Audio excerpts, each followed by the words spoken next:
ఢిల్లీలో సీజేపీ నిరసనలు కొనసాగుతూ ఉన్నాయి. ఇవాళ దేశవ్యాప్తంగా విద్యార్థి సంఘాలు బంద్కు కూడా పిలుపునిచ్చాయి. ప్రతిపక్షాలు చర్చలకు బేషరతుగా ఒప్పుకోవడం లేదు. మరోవైపు సోనం వాంగ్చుక్ 26 రోజులుగా దీక్ష చేస్తూ ఉన్నారు. సోనం వాంగ్చుక్ ఆ దీక్షను విరమించారు. వాంగ్చుక్తో కేంద్ర మంత్రులు జేపీ నడ్డా అలాగే జితేంద్ర సింగ్ దీక్షను విరమింప చేశారు. సార్, సమస్యకు ఒక పరిష్కారం రాకముందే సోనం వాంగ్చుక్ ఎందుకు దీక్ష విరమించారు సార్? అంటే సోనం వాంగ్చుక్ డిమాండ్లు వేరు, సీజేపీ డిమాండ్లు వేరు. మనకు అర్థం కావాల్సింది, చాలా మంది డిమాండ్లు మొత్తం ఒకటే అనుకుంటారు. సోనం వాంగ్చుక్ డిమాండ్లు ఏంటంటే, ఆయన హంగర్ స్ట్రైక్ విత్డ్రా చేయడానికి ఆయన స్పష్టంగా చెప్పింది ఒకటి, విద్యార్థుల పైన పెట్టిన కేసులు ఇంక్లూడింగ్ చలో పార్లమెంట్ సందర్భంగా విద్యార్థుల మీద పెట్టిన కేసులన్నీ ఉపసంహరించుకోవాలి, ఇది మొదటిది. రెండవది, మీకు నష్టపరిహారాన్ని చెల్లించాలి, సో ఈ చనిపోయిన వారికి, ఇది రెండవ డిమాండ్. ఈ రెండు డిమాండ్లతో ముఖ్యమైనది, ఈ రెండింటిని కేంద్ర ప్రభుత్వం ఇన్ రైటింగ్ ఒప్పుకుంది. మీకు సోనం వాంగ్చుక్ తన వీడియోలో కూడా చెప్పారు, చూడండి మీరు. సోనం వాంగ్చుక్ ఎందుకు తాను ఫాస్ట్ ఉపసంహరించుకుంటున్నారని తన వీడియో సందేశంలో కూడా పేర్కొన్నారు. దీక్ష విరమించిన తర్వాత సోనం వాంగ్చుక్ మాట్లాడారు సార్, బయట మన దగ్గర ఉంది, ఒకసారి ప్లీజ్. मैं आप लोगों को कुछ खास खबर बताना चाहूँगा। अभी रात के लगभग 12:30 बज रहे हैं। अभी थोड़ी देर पहले केंद्रीय मंत्री जेपी नड्डा साहब और जितेंद्र सिंह साहब यहाँ आए थे और लद्दाख के एपेक्स बॉडी के शीर्ष नेतागण भी यहाँ आए थे। और उससे पहले आप लोगों को मालूम है, विभिन्न राजनीतिक दलों के लगभग 65 सांसदों ने आकर और हस्ताक्षर देकर हमसे अनशन तोड़ने के लिए कहा। और वो संसद में इस मुद्दे पर नीट पेपर्स और परीक्षाओं की प्रणाली पर चर्चा करेंगे, ये आश्वासन दिया। और जो सरकार से इस तरफ से मंत्रीगण आए थे, उन्होंने भी ये आश्वासन दिया, जिसका कि 2 दिन से हम बहुत ही कड़ा क्या कहेंगे, एक तरह का बार्गेन चल रहा था कि मुझे आश्वासन चाहिए और लिखित में चाहिए, और इसमें 2 दिन लगे और मुझे इसलिए अनशन पर 2 दिन और बैठना पड़ा, और ज़्यादा भी बैठ जाता तो आखिर में आज उन्होंने लिखकर आश्वासन दिया है 26। సార్, ఆందోళనల్లో పాల్గొన్న వారిపై కేసులు ఉండవు అని హామీ ఇచ్చారు, కాబట్టి దీక్ష విరమిస్తూ ఉన్నాను అని చెప్పి సోనం వాంగ్చుక్ చెప్తూ ఉన్నారు కదా సార్. అండ్ ఇంకొకటి సార్, ఇక్కడ నేను ఒక వార్త చూశాను, ఉద్యమంపై ఉక్కుపాదం, ఆందోళనకారులపై ఎన్ఎస్ఏ చట్టం సార్. ఈ కేసు నమోదు చేయకుండానే 12 రోజుల పాటు 12 నెలల వరకు కూడా నిర్బంధించే అవకాశం ఉంది అని చెప్పేసి ఒక వార్త కూడా చూస్తూ ఉన్నాం సార్. అంటే ఇక్కడ మనకి దీని సీక్వెన్స్ ఆఫ్ ఈవెంట్స్ అర్థం కావాలి. సోనం వాంగ్చుక్ ప్రధానమైన డిమాండ్లు ఇంతకుముందు చెప్పినట్లు, ఒకటి, విద్యార్థులపైన కేసులు విత్డ్రా కావాలి, దానికి గవర్నమెంట్ ఇన్ రైటింగ్ ఒప్పుకుంది. తర్వాత ఈవెన్ నష్టపరిహారం విషయంలో కూడా మేము పరిశీలిస్తామని క్లియర్గా చెప్పారు, అప్రాప్రియేట్ నష్టపరిహారం ఇస్తామని. ఈ నష్టపరిహారం అనే డిమాండ్ మీకు సీజేపీ డిమాండ్లలో కూడా ఉంది. కానీ అదనంగా కాక్రోచ్ జనతా పార్టీ చేస్తున్న డిమాండ్ ఏంటంటే, ధర్మేంద్ర ప్రధాన్ రాజీనామా చేయాలి. ప్రతిపక్షాలకు కూడా అదే డిమాండ్ చేస్తున్నాయి. ఇప్పుడు మీకు సోనం వాంగ్చుక్ చెప్పినట్లు కూడా ఉంది, పార్లమెంట్లో కూడా దీనిపైన చర్చ జరుపుతామని మాకు ప్రభుత్వం హామీ ఇచ్చింది ఇన్ రైటింగ్ అని. కానీ పార్లమెంట్ చర్చ అనేది ప్రభుత్వము సోనం వాంగ్చుక్ వ్యవహారం కాదు, అది అక్కడది ప్రభుత్వము ప్రతిపక్షాల వ్యవహారం. ప్రతిపక్షం ఏమంటుందంటే, మేము బేషరతుగా చర్చలకు రమ్మని ప్రభుత్వం అడుగుతోంది. ధర్మేంద్ర ప్రధాన్ పదవిలో ఉండగా చర్చ వల్ల ఉపయోగం లేదు, చర్చకు అర్థం ఉండదు, మీరు ధర్మేంద్ర ప్రధాన్ను తొలగించండి, అప్పుడు మేము చర్చకు పార్లమెంట్లో నిర్మాణాత్మక చర్చకు సిద్ధపడతామన్నది ప్రతిపక్ష డిమాండ్. ఎందుకు ప్రతిపక్షమే కాదు, కాక్రోచ్ జనతా పార్టీ కూడా చెప్తుంది ఏంటి, మీరు ధర్మేంద్ర ప్రధాన్ రాజీనామా చేయాలి అని. మీకు hunger strike is different from protest. Hunger strike ఏదో ఒక సమయంలో ఎక్కడో ఒక చోట ఆపాల్సిందే కదా, లేదా ప్రాణాలు ఎత్తే తీసుకోం కదా. సో ఆల్రెడీ సోనమాంగ్ చెప్పారు 65 ఎంపీస్ రిక్వెస్ట్ కూడా చేశారని. అందువల్ల సోనమాంగ్ ఇప్పటికీ 26 రోజులు అయిపోయింది, ఇంకా ఎక్కువ రోజులైతే ప్రణాళిక ముప్పు. సో అందువల్ల హంగర్ స్ట్రైక్ విరమించడం వేరు, ప్రొటెస్ట్లు విరమించడం వేరు. ప్రొటెస్ట్లలో మీకున్న డిమాండ్ ధర్మేంద్ర ప్రధాన్ రాజీనామా చేయాలన్న డిమాండ్ కూడా ఉంది. ఇలా మీకు సోనమాంగ్ కాక్రోచ్ జనతా పార్టీలో భాగం కాదు. కాక్రోచ్ జనతా పార్టీకి మద్దతుగా విద్యార్థుల యువతరం పోరాటాలకు మద్దతుగా వెళ్ళిన వారి డిమాండ్లు, పోరాటం చేస్తున్న వారి డిమాండ్లు అన్నీ ఒకటే ఉండాలని అవసరం లేదు. వాళ్ళు పరస్పర విరుద్ధమైన డిమాండ్లు ఏమీ ఉండవు. కాక్రోచ్ జనతా పార్టీ డిమాండ్లలో ఉన్న ధర్మేంద్ర ప్రధాన్ రిజైన్ చేయాలన్నది సోనమాంగ్ పెట్టలేదు. సో ధర్మేంద్ర ప్రధాన్ రిజైన్ చేయాలని ఎందుకు అడుగుతున్నారు కాక్రోచ్ జనతా పార్టీ కానీ పార్లమెంట్లో ప్రతిపక్షాలకు కానీ? అసలు ఈ మొత్తం ఉద్యమం ప్రారంభమైంది పొలిటికల్ అకౌంటబిలిటీ గురించి. సో పొలిటికల్ అకౌంటబిలిటీ అంటే ఏంటి? మినిస్టర్ రిజైన్ చేయడం ద్వారా ఒక సందేశాన్ని బ్యూరోక్రసీకి కావచ్చు, నేషనల్ టెస్టింగ్ ఏజెన్సీకి కావచ్చు, వ్యవస్థలన్నిటికీ వెళ్తాయి. సో ఇలా పేపర్ లీక్లు అయితే చాలా సీరియస్ కాన్సిక్వెన్సెస్ ఉంటాయని ప్రభుత్వ చిత్తశుద్ధిపై కూడా అనుమానాలు. ఎందుకు అనుమానాలు అంటే, మీకు ప్రభుత్వము ఒకవైపు మీరే ఇంతకుముందు చెప్పినట్లు, ఒకవైపు ఏమో మేము కాక్రోచ్ జనతా పార్టీతో చర్చలకు సిద్ధం అంటున్నారు, రెండో వైపు ఇవాళ లేటెస్ట్గా వచ్చిన పేపర్లు అయితే నడ్డా గారి ఇంటికన్నారండి, ఆఫీస్ కన్నారండి కేంద్రం ఆఫర్ చేస్తే కాక్రోచ్ జనతా పార్టీ ఒప్పుకోలేదు. న్యూట్రల్ డెస్టినేషన్లో మాత్రమే మేము చర్చలు జరుపుతామని అన్నారు. ఎందుకన్నారు అంటే, ఇదివరకు అనుభవం చలో పార్లమెంట్ అప్పుడు, చలో పార్లమెంట్ జరుగుతున్న సమయంలో చర్చలకు పిలిచారు. సిజేపీ 2 ప్రతినిధులు వెళ్ళి జేపీ నడ్డా ఇంట్లో చర్చలు జరుపుతుంది, ఇక్కడ భయంకరమైన లాఠీచార్జ్ చేశారు. సో ఇప్పుడు కూడా ప్రొటెస్ట్లను నిర్వీర్యం చేయడానికి, నీరు కార్చేందుకు, లేదు సిజేపీలో చీలిక తెచ్చేందుకు, నరేటివ్ బిల్డ్ చేసేందుకు ఈ చర్చల్ని ఉపయోగించుకుంటారా ప్రభుత్వం అనే అనుమానంతో వారు తటస్థమైన ప్లేస్లో చర్చలు అంటున్నారు. దాంతోపాటు వారు సిజేపీ డిమాండ్లలో ధర్మేంద్ర ప్రధాన్ రాజీనామా చేయాలనేది పొలిటికల్ అకౌంటబిలిటీతో పాటు మీకు ఇవాళ ప్రభుత్వ వైఖరి చూస్తే ప్రతిపక్షాలకు కూడా అనుమానం కలిగేది ఎందుకు? ఒకవైపు ఏమో చర్చలు అంటున్నారు, సోనమాంగ్ హంగర్ స్ట్రైక్ను ఏకంగా కేంద్ర మంత్రులు 2 వెళ్ళి ఉపసంహరింపేలా చేశారు. మరోవైపు ఏమో నేషనల్ సెక్యూరిటీ యాక్ట్ ప్రయోగిస్తామంటున్నారు. నేషనల్ సెక్యూరిటీ యాక్ట్ ఎంత భయంకరమైన చట్టం అంటే, దేశ భద్రతకు ప్రమాదం ఏర్పడుతుందన్న పేరిట ఎవరినైనా మీకు 12 months వరకు ఏ ఛార్జెస్ ఉండదు, ఏ విచారణ ఉండదు, ఏ కోర్టు ఉండదు, నీకు ఏ లాయర్ ఉండరు, కేవలం ఛార్జెస్ కూడా లేకుండా కేవలం అనుమానంతో లోపేయచ్చు. ఎంత భయంకరమైన చట్టం వచ్చింది. ఆల్రెడీ బీజేపీ నాయకులు, మంత్రులు పిలిపిస్తున్నారు, మీ పిల్లల జీవితాలని నాశనం చేసుకోకండి, కేసులు ఉంటాయని చెప్పి.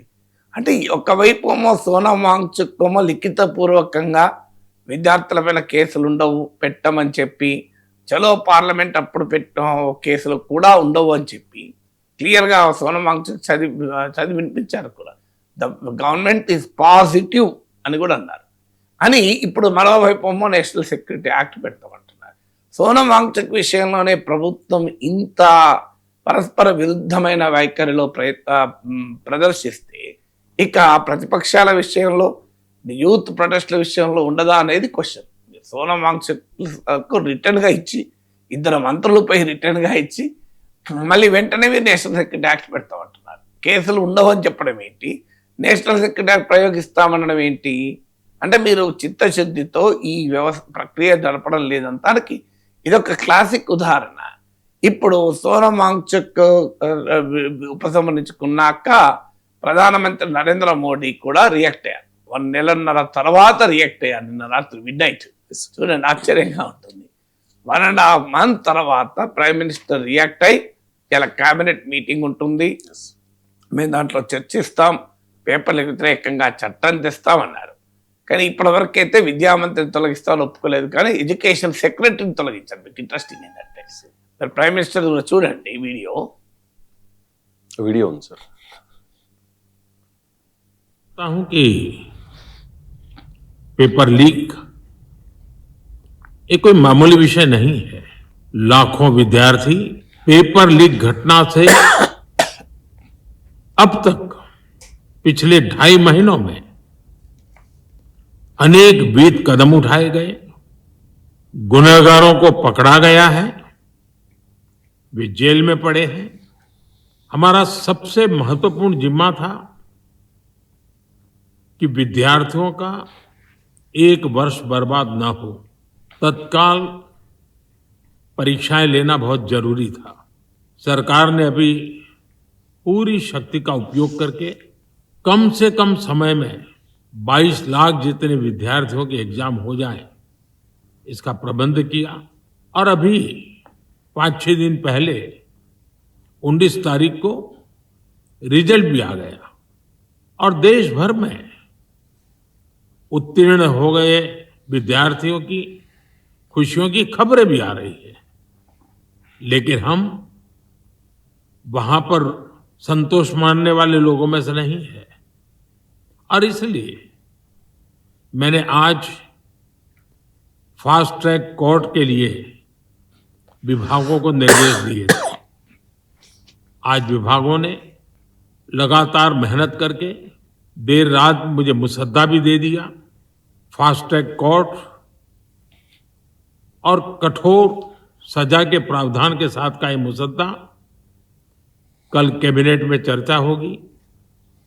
कैबिनेट के साथियों के सुझाव के बाद उसका अंतिम रूप दिया जाएगा और सोमवार से संसद का दूसरा सप्ताह शुरू हो रहा है। तब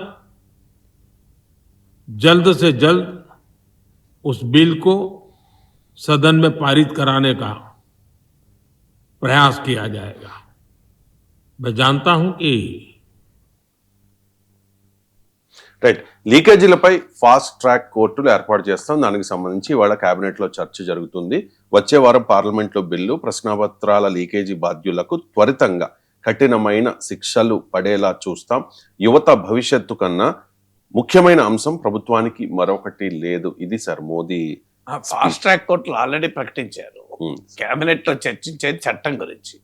పేపర్ లీక్స్ పైన చాలా కఠినమైన చట్టం తెస్తాం, ఎవరు తప్పించుకోకుండా సీరియస్ శిక్షలు ఉండేది అన్నారు. సో కేబినెట్ ఇవాళ చట్టం గురించి చర్చిస్తుంది. ఫాస్ట్ ట్రాక్ కోసం ఆల్రెడీ అనౌన్స్ చేశారు. సో ఇది మీరు చూడండి, ప్రధానమంత్రి ఏమంటున్నారు, ఇది మామూలు విషయం కాదు, లక్షలాది బిడ్డల భవిష్యత్తుకు సంబంధించింది. మనం అదే అంటున్నాం కదా. మరి 1.5 మంత్గా నరేంద్ర మోడీ ఎందుకు మౌనంగా ఉన్నారు? కనీసం ఒక్క రోజైనా ఎందుకు రియాక్ట్ కాలేదు? దీనికి ఆన్సర్ ఉండాలి కదా. అట్లీస్ట్ మీరు పొలిటికల్ ఆస్పెక్ట్ రియాక్ట్ కాకండి, అన్యాయం ఈ జరుగుతున్న అన్యాయం పైన రియాక్ట్ కండి. మీ కంప్లీట్ మౌనం. మణిపూర్ పైన ఎలా మౌనం వహించారో నీట్ పై కూడా అలాగే మౌనం వహించారు. మీకు దీనికి రీజన్ ఏంటి? ఈ ప్రశ్నకి ఇప్పటికి కూడా మరి ఇంత మహాపాప్ అని చెప్తున్న ప్రధానమంత్రి, మామూలు విషయం కాదన్న ప్రధానమంత్రి మరి 1.5 రోజుల తర్వాత ఎందుకు ఇంత ఆలస్యంగా రియాక్ట్ అయ్యారో ఆన్సర్ చెప్పరు. ఇప్పటికి కూడా ఎందుకు రియాక్ట్ అయ్యారు? మీకు ఏదో సిన్సియర్గా ఈ అంశాన్ని అడ్రస్ చేయాలని రియాక్ట్ అయ్యి ఉంటే కేవలం విద్యాశాఖ కార్యదర్శిని బలి చేసి పొలిటికల్ అకౌంటబిలిటీ ఉండాల్సిన ఎడ్యుకేషన్ మినిస్టర్ను ఇంత భయంకరంగా కాపాడరు. రెండవది, నిజంగానే మీకు చిత్తశుద్ధి ఉంటే జాతీయ భద్రతా చట్టం ప్రయోగిస్తాం పిల్లల పైన అని ఇవాళ అటాక్ చేయరు. ఎవరిపైన? మీరు జాతీయ భద్రతా చట్టం తీవ్రవాదుల మీద ప్రయోగించాలి. అలాంటి తీవ్రవాదుల పైన, సంఘ విద్రోహ శక్తుల పైన ప్రయోగించాల్సినటువంటి జాతీయ భద్రతా చట్టాన్ని మన పిల్లల పైన మనమే ప్రయోగించుకుంటే ఇంతకన్నా అన్యాయం ఇంకోటి ఉంటుందా? వాళ్ళంతా ఏ రాజకీయ పార్టీ సంబంధం లేని పిల్లలు కూడా వచ్చారు. ఎందుకంటే ప్రభుత్వం ఈ మేరకైనా ఎందుకు దిగిరావాల్సి వచ్చింది? దిగిరావటానికి కారణం youth anger and youth protest ఈ స్థాయిలో ముందుకు రావడమే కారణం. చివరికి బీజేపీకి మద్దతుగా ఉండేవారు కూడా, బీజేపీ నాయకులు కూడా వ్యతిరేకించడం మొదలుపెట్టారు. మీరు మురళీ మనోహర్ జోషి, భారతీయ జనతా పార్టీ అగ్రనాయకులు, రామమందిర ఉద్యమ నిర్మాణంలో ఉద్యమంలో కీలక భూమిక పోషించిన దేశంలోనే ద మోస్ట్ టవరింగ్ హిందుత్వవాది ఎవరు? మురళీ మనోహర్ జోషి. ఇతనేమి దేశద్రోహి కాదు. ఇప్పుడు బహుశా అంటారేమో ఇక మోడీ భక్తులు మురళీ మనోహర్ జోషిని కూడా దేశద్రోహి, తీవ్రవాది, నక్సలైట్ అంటారేమో, సోమవీర్రాజు లాంటి వాళ్ళు. చూడాలి. సో మీకు ఆయన ఏమంటున్నా మురళీ మనోహర్ జోషి ట్వీట్ చూడండి మీరు కావాలంటే. సార్ స్క్రీన్ మీద వస్తుంది, నేను కూడా ఒకసారి చదివి వినిపిస్తాను. It is painful to see young students from different parts of the country assembled for days on the streets of New Delhi. Their anxieties and concerns regarding the examination system are genuine and must be handled with empathy and a desire to find a lasting solution. I fervently hope that this is not treated merely as a law and order issue to be tackled through the use of force. It is very painful to see that even young girls were brutally mishandled. Such use of force shall alienate large sections of Indian society from the national goals of Viksit Bharat. ఇది sir Murali ఇది మనోహర్ మళ్ళీ మనం Joshi tweet. చెప్తున్నాడు, అంటే మోడీకి మోడీ భాషలో చెప్తున్నాడు. Sir ఈ రకమైనటువంటి నిర్బంధ కాండ ఆఖరికి అమ్మాయిల్ని కూడా కొట్టడము వికసిత భారత్ లక్ష్యాల నుంచి యువతను దూరం చేస్తుంది. అంతేకాదు ఇది జెనైన్, ఈ ఆవేదన, ఈ అసంతృప్తి జెనైన్ అంటున్నారు. అంతేకాదు ఇంకేమంటున్నారు మీరు, ఈ మొత్తం వ్యవహారాన్ని with empathy and with finding a lasting solution, మీకు ఒక ఎంపతితో రియాక్ట్ కావాలి, దీనికో శాశ్వత పరిష్కారాన్ని చూసే రీతిలో రియాక్ట్ కావాలి. అంటే బీజేపీ నాయకుడు కనుక రియాక్ట్ కావడం లేదని అనకుండా రియాక్ట్ కావాలి అని చెప్తున్నాడు. ఇంతకన్నా ఏం కావాలి? ఎవరు మురళీ మనోహర్ జోషి. అందుకే బహుశా ఇప్పుడు బీజేపీ సోషల్ మీడియా మొత్తం తిరగబడుతుంది, మురళీ మనోహర్ జోషి దేశద్రోహి, సంఘ విద్రోహ శక్తి, ఆయన జాతీయ వ్యతిరేకవాది, ఆయన హిందూ ద్రోహి, ఆయన తీవ్రవాది, Naxalite, Maoist, Pakistan agent, China agent అని మురళీ మనోహర్ జోషిని కూడా అంటారేమో నా భయం. కానీ మురళీ మనోహర్ జోషి ఎవరు? బీజేపీ అగ్రనాయకుడు, ఈవెన్ టుడే అగ్రనాయకుడే, ఆయన పార్టీ నుంచి వెళ్ళలేదు. The most respectable intellectual in the BJP. So అలాంటి నాయకుడు ఇవాళ బహిరంగంగా వచ్చి పోనీ ఆయన ఏదన్నా పదవి నాశించవచ్చు, ఆయనకి ఏం పదవి ఉంటుంది ఇప్పుడు? ఆయనకి ఎంత వయసు? బహుశా 80+. 80+, 85+ అనుకుంటాను. సో ఆయన వచ్చి ఏమైనా ఇప్పుడు ఏమైనా రాజకీయాలు చేసేది ఏం లేదు కదా. ఆల్రెడీ బీజేపీ మార్గదర్శక మండలికి వెళ్ళిపోయారు. ఇక రేపో మాపో బహుశా అద్వానీ కూడా రియాక్ట్ అవుతారు ఏమో. అదే కాదు, సచిన్ టెండూల్కర్ సాధారణంగా పొలిటికల్ అంశాలకు react car. Sachin Tendulkar tweet కూడా ఉంది చూడండి. Yes, sir. My father was a professor. He was a mentor and a guide to many young students. One lesson that he instilled early on was failure is okay, cheating is not. Never take shortcuts. Yes, sir. అంటే ఎంత క్లియర్గా చెప్పి అయితే సచిన్ టెండూల్కర్ కనుక ఆయన political అంశాల్లోకి వెళ్లకుండా ఆయన చాలా సూటిగా ప్రభుత్వానికి ఒక మాట చెప్పాడు, failure is okay but cheating is wrong అని. అంటే ఏమంటున్నాడు ఇప్పుడు? మీరు చీటింగ్ చేశారని చెప్తున్నాడు క్లియర్గా. This is a cheating on the people of the country, cheating on the youth of the country అని. సో ఇలాంటి వారు ఇప్పుడు ఆఖరికి మీకు సినిమా ప్రకాష్ రాజ్, శబనా ఆజ్మీ ఇలాంటి వాళ్ళు రియాక్ట్ కావడంలో ఆశ్చర్యం ఏం లేదు. మీకు సల్మాన్ ఖాన్ రియాక్ట్ అయ్యారు, చాలా మంది మీకు రియాక్ట్ అవుతూనే ఉన్నారు. సల్మాన్ ఖాన్ రియాక్ట్ అయితే విపరీతంగా ట్రోల్ చేస్తున్నారు సార్ సల్మాన్ ఖాన్ ని. అది ఇప్పుడు చూడండి, అంటే మీరు అదే అంటున్నాను. మరి మురళీ మనోహర్ జోషి కూడా రియాక్ట్ అయ్యారు కదా. ఏమో చేస్తారేమో. సచిన్ టెండూల్కర్ భారత రత్న కదా.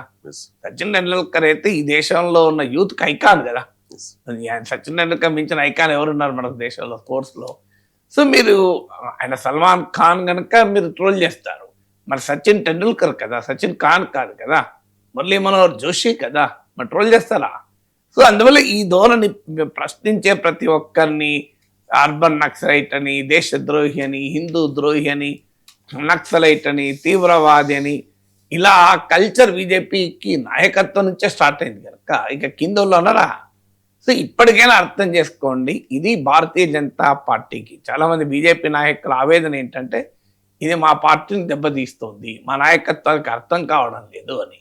బీజేపీకి, బీజేపీ మిత్రపక్షాలకు ఒక హెచ్చరిక ఇది. ప్రజలంతా సులభంగా అంగీకరించారు ఇలాంటి అరగన్స్ను. ఇలాంటి దీనికి తోడు చీఫ్ జస్టిస్ లాంటి వాళ్ళు ఆజ్యం పోస్తారు. నాకు నాకు లాఠీ చార్జ్ వీడియోలు చూసే సమయం లేదు, నా సమయం వృధా చేయకు, నీ సమయం వృధా చేసుకోకు, నేను అసలు రీల్స్ అయి చూడను అని ఇంకా అగ్నికి ఆజ్యం పోస్తారు. అందువల్ల ఇది ఎక్కడికి వెళ్తోంది మీకు అర్థం కావడం లేదు. వీళ్ళంతా కూడా ప్రతిపక్ష క్యాడర్ కాదు, వీళ్ళందరూ బీజేపీ వ్యతిరేకులు కాదు, బీజేపీకి అనుకూలంగా ఓటు వేసిన వాళ్ళే మెజారిటీ అందులో. సో మీకు ఓటు వేసిన వారు, మీ వికసిత భారత్ నినాదానికి జేజేలు పలికిన కుటుంబాలే ఇవాళ రోడ్డు మీదకి వస్తున్నాయి. ఇప్పటికైనా అర్థం చేసుకోకపోతే ఇలా